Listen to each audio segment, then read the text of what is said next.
Well, good morning. At least it's morning right now.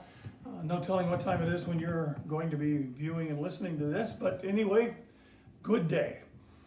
Um, Today we're going to be taking a look at developments within church life in America, um, beginning in about the year 1800 and proceeding up until now. Um, my goal is that we're going to be covering this today, hopefully. Got a lot of things that I want to talk about today, and I hope I'm able to get through this in some sort of reasonable time period. And if I'm able to do that, then next time what I want to talk about is Presbyterianism in America. And then that should wrap things up if I can manage to get all this done in those two sessions. But this sort of, in my mind at least, highlights the difficulty of doing this course in this fashion because there's just so much material, and maybe more so now, talking about some of these things just because they are so much more current and maybe even of more interest to those of us who are paying attention to this, because an awful lot of it is very contemporary and involves religious issues that affect people in our time and even us today. So again, there are quite a few things that I want to spend some time talking about, and each one of them probably could devote at least one session to talking about them, maybe even devote an entire course to each one of these topics. But we're going to just go over all of this very briefly because the whole goal of trying to cover church history and even this period of time is, once again, that there's just too much material, and the best we can hope to do is to provide some kind of introduction. And if any of this stands out as something you'd like to pursue further, then you can do that, or maybe we can do that. But I think that as we as we take a look at the material that we're interested in talking about today, it sort of raises an interesting question about the entire Reformation itself. What happened in the Reformation? Are we right to call it a Reformation, or is that some sort of Protestant conceit that we would think that what we've done is to reform the church? Was the church actually reformed? Well, yeah, no doubt in some ways the church actually was reformed, and in many ways the Catholic Church itself has gone on to engage in its own reforms. But at the same time, when you take a look at what happened to the church since the Reformation, the church just splintered. It actually exploded into all kinds of different forms. The Reformation was in large part in reaction to the authority of the church, and so what has ultimately happened is that the church has no authority at all. Now, of course, there are limited exceptions to that, local exceptions. Some churches have tremendous authority over their members and so forth. That's certainly completely true, but the reality is if anybody's unhappy with their church, no problem. Just take off and start your own church, and that's happened thousands of times, and so we're left with something of a mess. So did the Reformation reform the church? Did it destroy the church? Or did it unleash the church to take any form that we want it to? And is all that good? I don't know, just something to think about. Well, one of the most important things to note about the church in America, and we've already talked about it some, and that was that when we established a new nation here, our Constitution declared right off the bat that Congress would establish no law that would create an established church or to prevent the free exercise of religion. Anybody was free to do whatever they want. So no established religion in America. But that didn't necessarily catch on all that easily, didn't come all that quickly. It wasn't until 1826 that Maryland granted the right to vote to Jews. And as a matter of fact, it was all the way up until the 1830s that Congregationalism was still the state church in Massachusetts. But it became more and more difficult to maintain any kind of official or state church anywhere in America after that period of time because people started coming to America. And when they came to America, they all brought their own faiths with them, and they continued to exercise their new faiths once they got to America. There were immigrants coming from all over Europe, just as immigrants had always been doing. However, up until this particular point in time, the immigrants that had come to America had primarily been Protestants. So while that created some problems in the colonies, it didn't create anywhere near as many problems as were created when these new waves of immigrants began to come. Because, of course, many of these new immigrants, vast majority, I think it's fair to say, of these new immigrants were Catholics. And that concerned a lot of Protestants, because here were all these new immigrants coming to America. They were Catholics, and that meant that they were pledged to a prelate in a foreign land. And that prelate, of course, that they were pledged to was the Pope. And I suspect in the lifetime of perhaps everyone who's listening or watching this, we've seen this play out during the span of our lifetimes. The same concern. If you remember back during the election of John Kennedy as president back in 1960, do we really want a Catholic to be president of the United States? Because the president, as a Catholic, would have to answer to the Pope, and so is the Pope really going to be running the country? That was certainly brought up at that time. So that issue, maybe it's gone away now, but it certainly had not gone away as of 60 years ago, a very living issue in this country. Now, at the time of the American Revolution, Catholics were just a tiny minority of the population of the colonies. But in the 200 years and a little more than that since the Revolution, almost 250 years now, Catholics have become far and away America's largest denomination.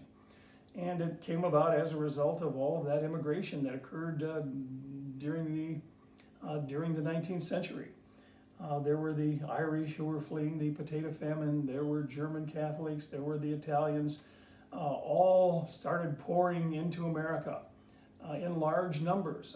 Catholics, or not, the Irish, when they were fleeing the potato famine in the middle of the 19th century, came in large numbers simply so that they did not starve to death back in Ireland. And they again poured into this country.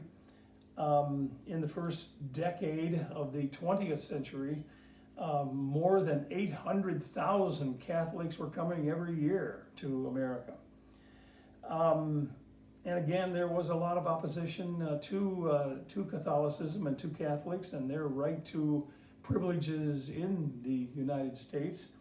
You know, you probably remember hearing back in American history class that in the 1850s, there was a political party in this country that were called the Know Nothings.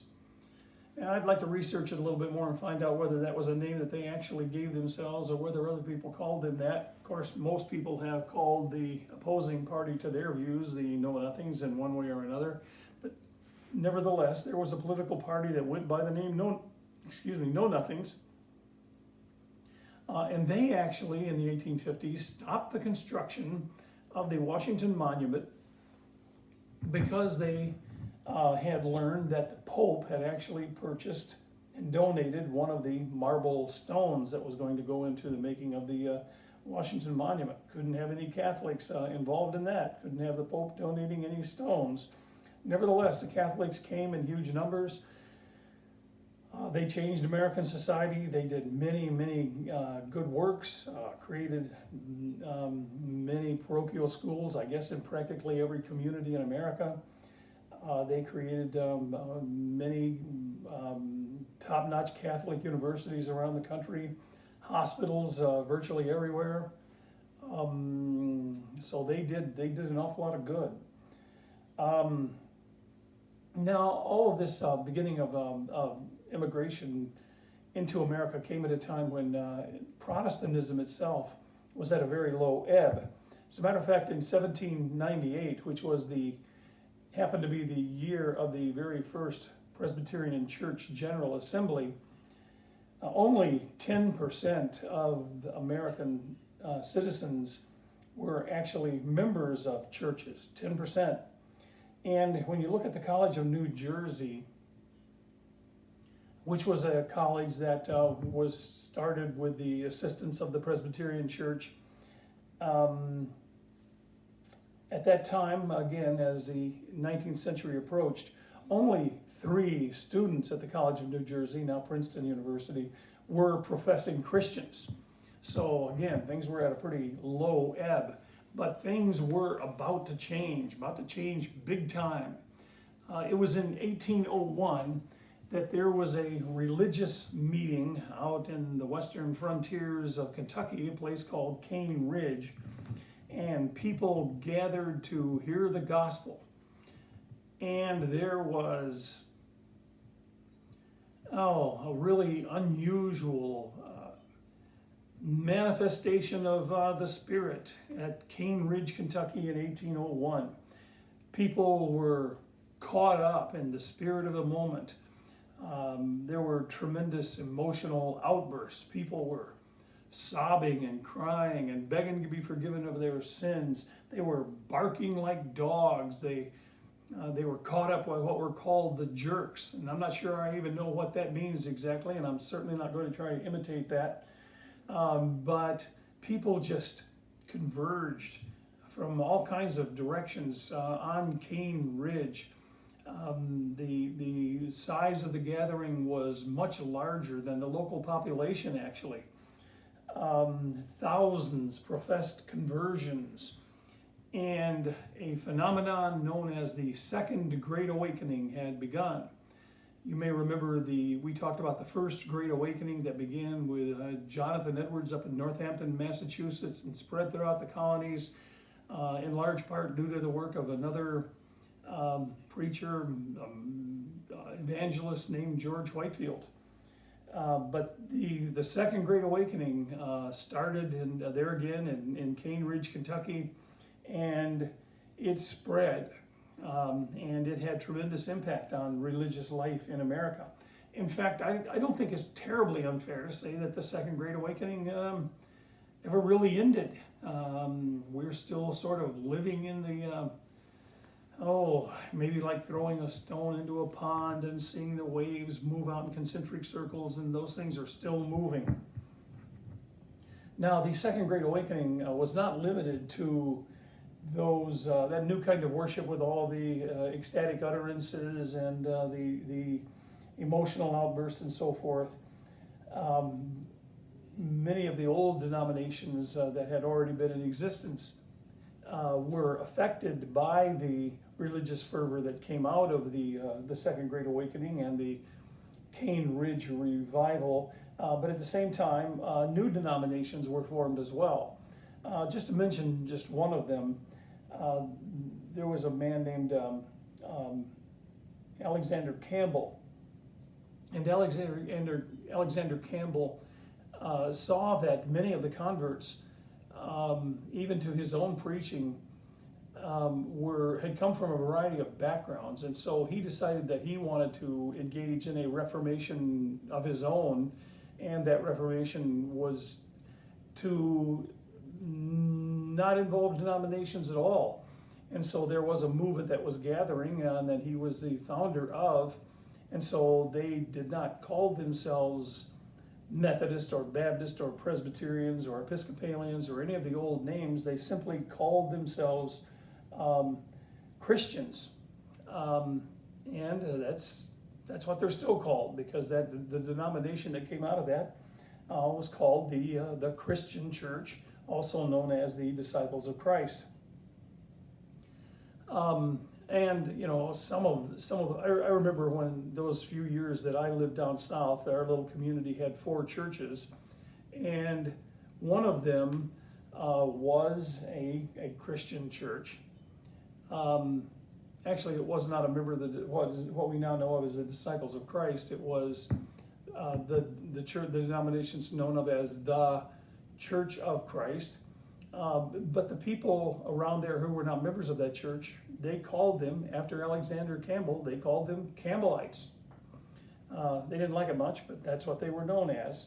Nevertheless, it was the Methodist and the Baptist who benefited mostly from the movement of the Second Great Awakening. And that had to do, first of all, as we mentioned a little bit last time, because the Methodists were out there with their circuit riders visiting all of the communities that may not regularly have had religious services. That led to the founding of many Methodist churches. It used to be said that in this country there were more Methodist churches than there were post offices. I wouldn't be surprised if that's still the case. I mean, you think of a lot of communities and you may find several Methodist churches in one post office. So anyway, that's what they used to say. And also there were the Baptists, as we also talked about last time. They did not have to send their people who were going to be ministers off to be ordained in England as the Episcopalians did, or to send off to somewhere out east for higher education like the Presbyterians. Just start preaching. So a lot of Baptist pastors were farmers as well as being pastors. And so that allowed those two groups to grow rapidly by their activities.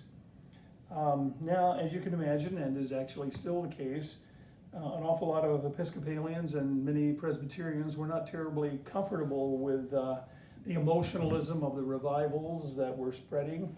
They didn't care for the informality of worship. But nevertheless, to a certain extent at least, those churches were impacted as well. Certainly the Presbyterians were, more so than the Episcopalians were, I think. Also during the early part and towards the middle part of the 19th century, we saw a new movement begin. It no doubt came out of this, unquestionably out of the Second Great Awakening, but it centered around one particular preacher, and his name was Charles Grandison Finney. Finney was the greatest evangelist of the mid-19th century.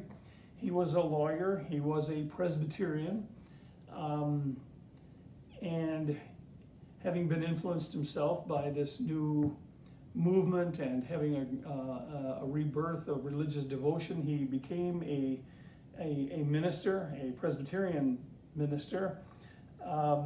He was a very powerful preacher. He saw many converts. However, he was a believer in free will. He said faith is an act of the will, which led him to be in conflict with Orthodox Presbyterianism at the time, which of course, very Calvinistic, which was that it's all under the sovereignty of God, and election and predestination, all those things were still very much at work, and so Finney ended up leaving the Presbyterian Church over that very issue. Another thing that Finney did was he learned to use emotional hymns to move people's hearts, to prepare them to receive the gospel, began to use altar calls, which altars were called mourners' benches. People came and wept and repented of their sins. And that led to some serious, well, not serious sounds bad, and I don't mean for it to be bad, but changes in church life in America, and it led to the rise of people who followed in Finney's footsteps, and the heirs of Finney, whose names are probably still well known. The first one that many people would recall would be Dwight L. Moody. Moody was headquartered in Chicago, and there still is a Moody Memorial Church in Chicago and Moody Bible Institute, all of which grew out of his ministries. Billy Sunday, primarily working up through the 1920s, maybe into the 1930s, another evangelist, a real rip snorter of a preacher, performer. And then, of course, Billy Graham, mass evangelism. All of those men were practitioners of this mass evangelism, preaching to many people. And I think it is certainly fair to say, although with televangelism it's harder to say these days, but Billy Graham certainly preached to more people probably than any other preacher who ever lived. Many churches, no doubt coming out of the influence of the Second Great Awakening, begin to have revival meetings, which are like week-long or however long series of meetings with a specialist preacher, typically called an evangelist, who would come in and do those meetings and hopefully encourage the church and to increase spiritual devotion among the life of that church. One other thing to say about Charles Finney was that he became the president of Oberlin College, which of course is practically in our backyard. And a few things to note about Oberlin College. Oberlin College was the first college in America to become co-educational, meaning to admit women, and it was also the first integrated college in America. So, powerful heritage there among Oberlin College. A couple of other things that happened. We've mentioned several of them actually. The 19th century also saw a great emphasis on reaching people with the Christian faith, and that was relatively new among Protestants. Now, as it happened, and as I suspect we all know, even knowing about the story of the Puritans and the Protestants and their relationship with their neighbors, the Native Americans who were here to meet them when they came to New England, they did reach out to their Native American neighbors and try to convert them to the Christian faith. And some of those missionaries did inspire other missionaries to be sent all around the world. The modern missionary movement is said to have begun with a man named William Carey. Carey was a cobbler in England, and he was also a Baptist preacher. And he felt called to go out as a foreign missionary, and he went to India, where he spent 40 years preaching and translating the Bible and building schools, fighting slavery, protesting the sacrifice of infants, and also the burning of widows on their husbands' funeral pyres. So that was considered the beginning. William Carey, the father of foreign missions, modern foreign missions anyway. Certainly foreign missions have been out there pretty much throughout the history of the Christian church, all the way back to the original apostles. American missions seems to have begun with a man named Adoniram Judson. He and his wife went to Burma in 1812, and they labored 6 years in Burma before they won a single convert. And also, Judson spent 18 months in prison for preaching Christianity. And when he, by the way, while he was in prison, his wife managed to not snuggle, she weren't doing any snuggling. She was smuggling papers into the prison, and so he could continue to work on translating the Bible into Burmese. However, he did get out of prison after 18 months, and sadly his wife and his child died, but Judson labored on. And many people were inspired by the work and the story of Judson, and every American denomination began to send out foreign missionaries to countries around the world and also to Burma. And so by the end of the 19th century, Burma had 63 churches and 7,000 baptized converts, and thousands of others were being converted to Christianity under the work of missionaries on every continent. Because of the missionary movement that began there around 1800, Protestantism had begun a worldwide religion. Church historian Kenneth Scott Latourette said, "Never before, in a period of equal length, had Christianity or any other religion penetrated for the first time as large an area as it had in the 19th century." Kind of amazing thing. Much dramatic spread of the gospel during that time. Okay, Another movement that happened about that time was that the Second Great Awakening and the missionary movement went hand in hand with another movement, which was the development of, are you ready for this? The Sunday school.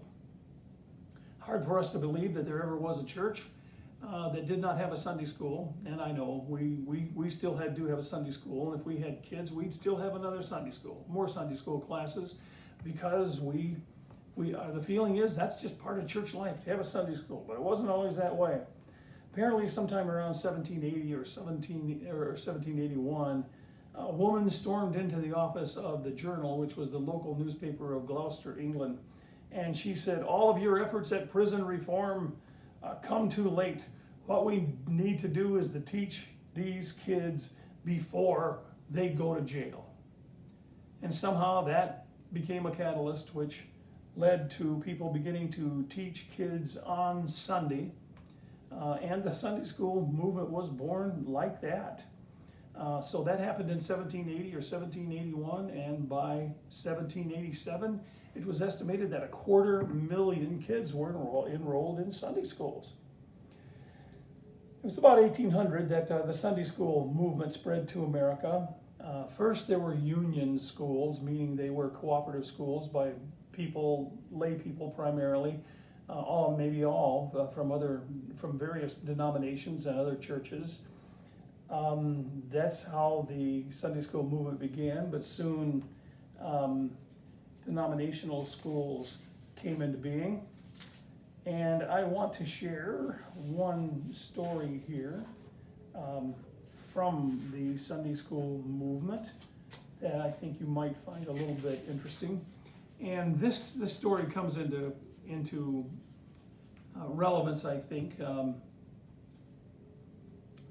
because this is something that we all still know about, might wonder where it came from, maybe as we talked about the differences in how different forms of the Lord's Prayer came to be said, if you remember that discussion. If not, talk to me later. Give me a call, email me, I'll explain it again. Anyway, in the 19th century, particularly the early 19th century, death was a very common part of life.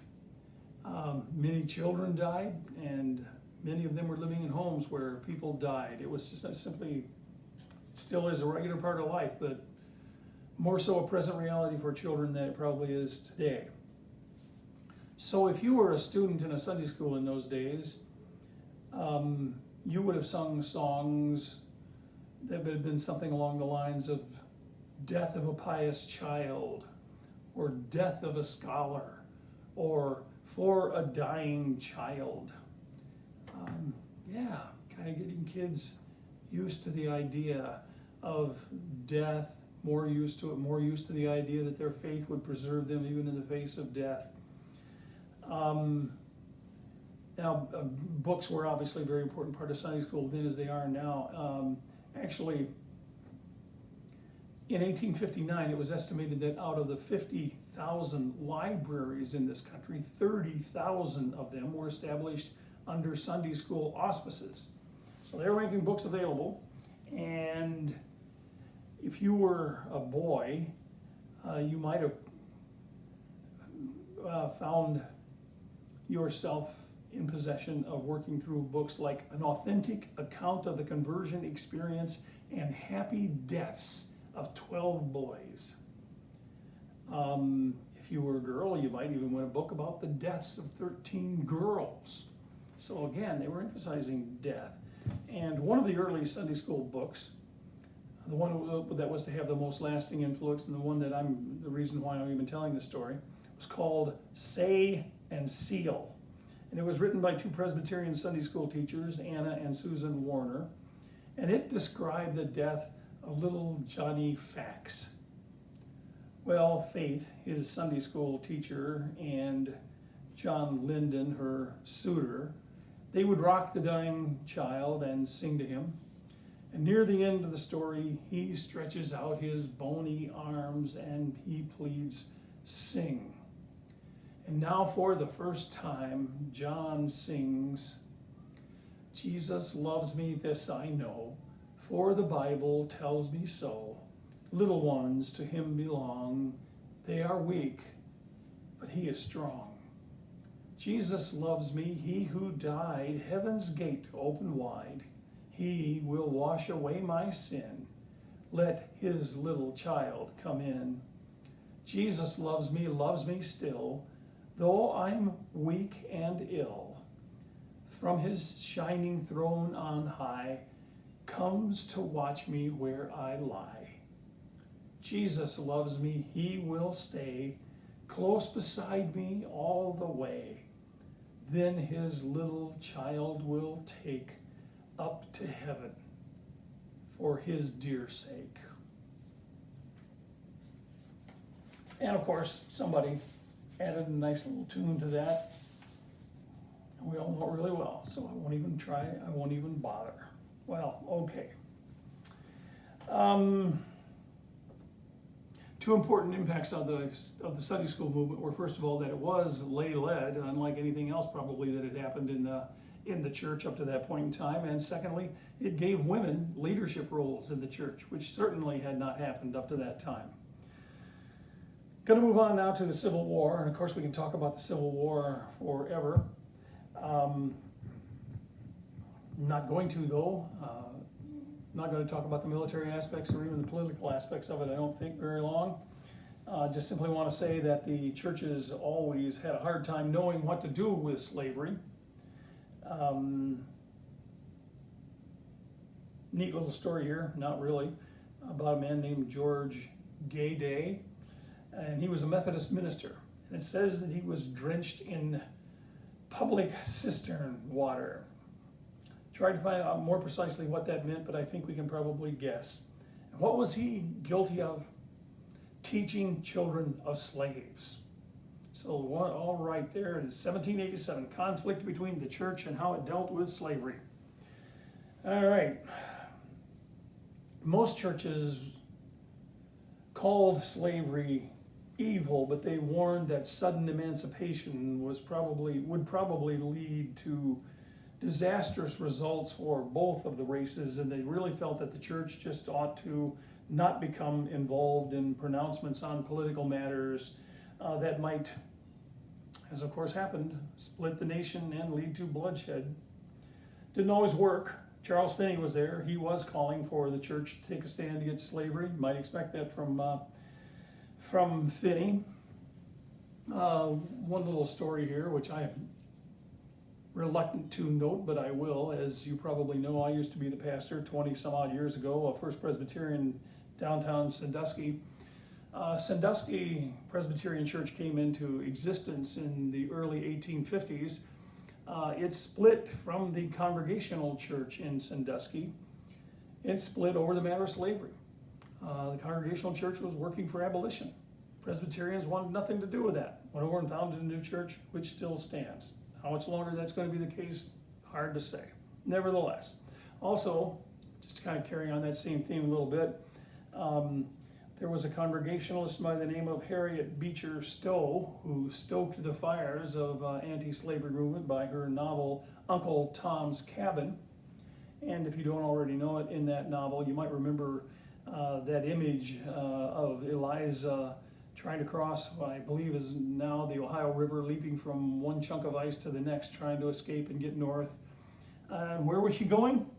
She was going to Sandusky, so she could get on a boat and go to Canada. But nevertheless, no doubt helped by Congregationalists, not by Presbyterians there. Okay,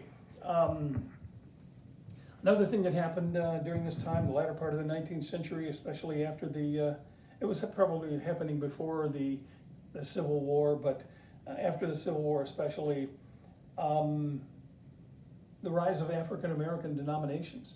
Now, slaves could go to church, to the regular churches in town, but they had to sit in what were called the slave galleys, or galleries, I guess is a better way to say it. And they might very likely hear a sermon from the Bible, from the Apostle Paul, on slaves, obey your masters, for it is right unto the Lord that you do so. So that no doubt had to be part of the teaching they had to endure. The black church, of course, has had a profound impact on not only the lives of black communities, but America itself. And the impact of the black church on black communities has been far different from that of white churches on white communities. And of course, the impact and the influence is still obvious. Okay, I could spend more time talking about that, but won't. Another major happening as the 19th century came to, the 19th century came to a close, and the 20th century began, was that there was another revival in Los Angeles, actually in 1906, on a place called Azusa Street. They had a revival in which sounds like an awful lot like what happened in Cane Ridge, Kentucky at the beginning of the Second Great Awakening, and that is that people were moved with great ecstasy, and this seems to be different from Cane Ridge. They began to speak in tongues, and the sick said they had been healed, and a lot of miraculous kind of works. And so the people began to say that their movement was returning to the days of the first Pentecost.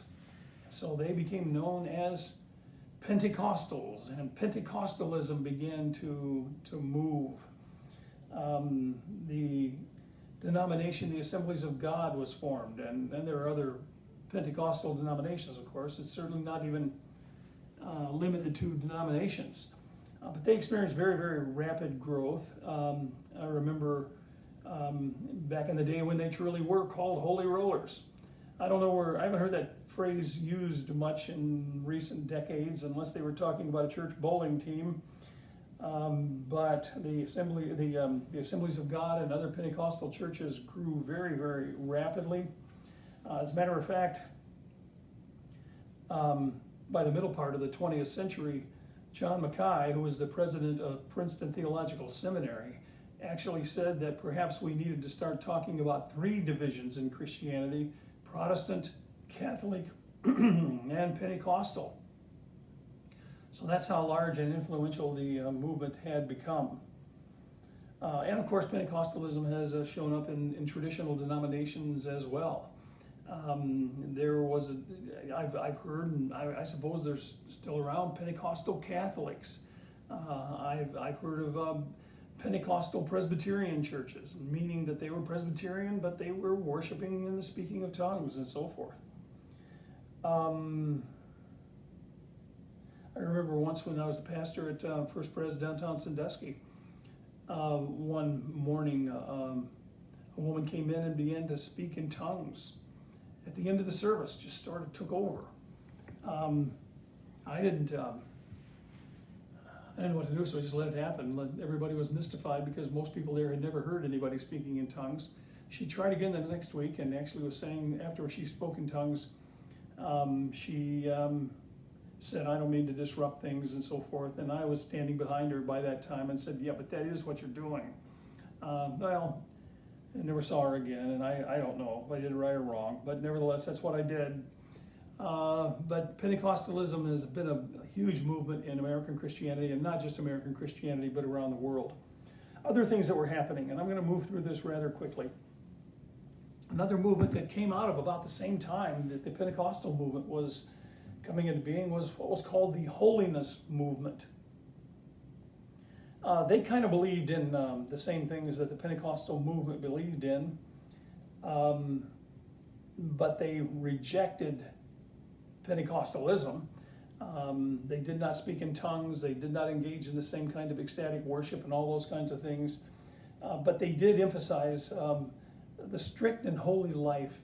And so while they believed in the baptism of the Holy Spirit, as did Pentecostals, they believed that the empowerment of the Spirit was not for special gifts like speaking in tongues, but it was to enable people to live a holy life. And the Church of the Nazarene that I grew up in is part of the holiness movement. Okay, another movement that happened towards the middle of the 1800s was The Millerites, a man named Miller, got out his calculator. Of course, he didn't really have a calculator, but his pen and paper, and began to work through dates and times and so forth, and came up with a date for Jesus' return. Turned out to be wrong, didn't happen, so he went back and refigured it and came back out and said, okay, I see where I made my mistake, and this is when it's really going to happen. And boy, Americans got caught up in it, a huge thing. And on the day that it was supposed to happen, people, well, in preparing for it, people committed suicide. Mental health hospitals, called asylums in those days, swelled with new patients and so forth. And of course, businesses were able to capitalize on it too. I remember hearing of an ad that someone had written and published in a newspaper that said something like, in honor of the second coming of Christ, we have children's and women's shoes half off. Okay, well, it didn't happen again. And when it didn't happen, people had gathered up on the top of mountains and on the top of buildings and so forth, watching to wait for Jesus' return. Didn't come, called the great disappointment. And Miller didn't try again. There had been Millerite churches that had been formed. I remember hearing that there had been one down in Milan, Ohio, which is not there anymore. It did not stand the test of time as far as a building is concerned, because they did not build it on a foundation, because it didn't need one. They weren't going to be there that long. But there were plenty of people who still believed in the things that Miller were preaching, even without a specific date like that. For instance, the Seventh-day Adventist denomination came out of that. Also, something that happened in the chaotic days prior to World War I, a man named Charles Russell, he denounced three things as the instruments of Satan. And those three things were government, business, and the church. And he predicted that the world would end in 1914. It didn't. However, you might say that that was the year that World War I began, so in many ways, for many people, and the world did end, but also there were worlds that ended with World War I. I think it's fair to say, although as they meant it, it did not happen. And that movement led to the rise of the Jehovah's Witnesses. And they continued to emphasize the end. As a matter of fact, it was only towards the end of the 20th century that the Jehovah's Witnesses did say that it was not a lack of faith to buy life insurance. Okay, now coming out of Millerism also was something, a movement that is very pronounced. And as a matter of fact, I suspect that many of those who are listening to me speak on this little video here would adhere to this in one way or another. And that is something that's called premillennialism. It has to do with the coming of Jesus, and when is that going to happen in relation to what the book of Revelation calls the Great Tribulation. Is he coming before that? Is he coming after that? Is it not happening at all, or whatever else? Premillennialism says that he's coming back before that, before the tribulation, that there's going to be a rapture. People are going to be lifted up off the living will be lifted out of off the earth to meet with the Lord in the air. The dead in Christ shall rise first before that, but then the living get to go up too. They'll be hanging around up in the sky apparently, while the tribulation occurs down here on earth. Many American Christians are premillennialists. They take a look at the Bible and the book of Revelation.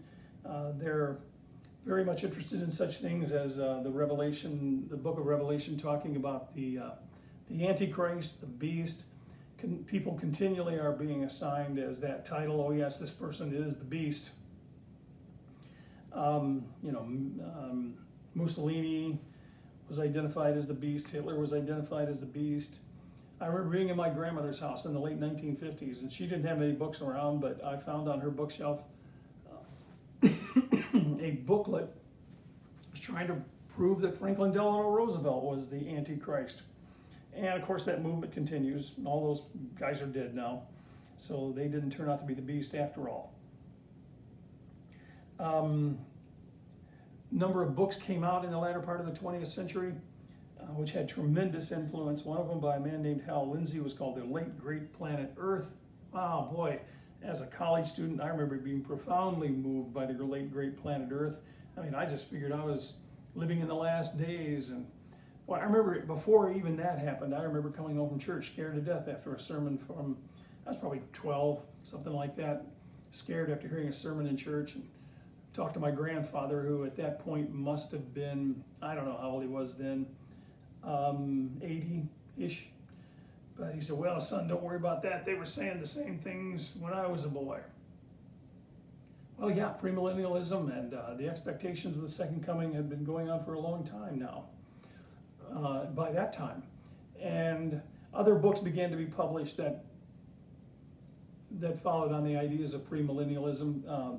One very influential series of books was called the Left Behind series. And I suspect, once again, a number of you who are listening to this and watching this have read the Left Behind series. And they're works of fiction, but many people take them as gospel. It is a description of how things are going to be when the Lord actually comes. However, it's important to say that all predictions of the time of the end have had one thing in common. Well before my grandfather's day, through his time when he was a boy, and up through my time as a boy, and up to now, the one thing that all of those predictions have had in common is that they have all been dead wrong 100% of the time. I think it's brought great disrepute to the church to keep putting dates on stuff and then it doesn't happen. Okay, another movement that came out, going to spend very little time on this, but it's important to at least mention it. The Mormons rose during this period of time. Totally different religion, even though there's much of it that remains the same in terms of the language that they use and some of the ideas. But wow, Mormonism really is different. You know, a lot of people want to say things like, yeah, it's just crazy. I mean, they say that this guy went out and an angel told him where to find these golden plates, and he dug there under a rock and he found them, and he took them back and he put them in a hat, and he could use these special glasses to translate these golden plates, and they became the Book of Mormon, and it's just crazy. Well, I'm not a Mormon, not likely to become a Mormon, don't want to be a Mormon. But let's see, that's what they say, how their religion began, and our religion began with a guy going up on a mountain where he spent time with God and came down with some plates carved with laws on them that he said God gave him. You might ask the question, how come one's crazy, the other's not? I don't know. Maybe just because the other one's been around so much longer. Nevertheless, let's be really careful. You never know. Okay, another movement that came out during that period of time, the latter part of the 19th century, the Church of Christ Scientist was born under the leadership of a woman named Mary Baker Eddy. She basically was saying that illness, not real, it's just an error in your thinking. And if you think properly, you'll live in health. Okay, another religious concern that came out during those period of time. Well, while Adventists were pointing to the end of this world and Christian Scientists were focusing on the inner spiritual life, there were others who were taking a new interest in making this world a better material world. In 1907, a Baptist professor named Walter Rauschenbach published a book called Christianity and Social Crisis, and another book called The Theology of the Social Gospel. He saw himself as an Orthodox Christian, but he saw the call for justice in the Bible, such as in the prophet Amos, and he said that salvation must be understood not only as the conversion of individuals, but as the progress of society towards towards justice and fellowship, as he saw the nature of the kingdom of God. I'm feeling real pressure of time here, and I wonder, I want to get into something else here, and I'm not sure that I have time. I'm going to infringe upon this next part of this particular session next time, and hopefully I'll have time to cover this because it is relevant to where we are currently, and especially Presbyterianism. So I'm going to wrap things up now, and we'll pick this up next time. Thank you.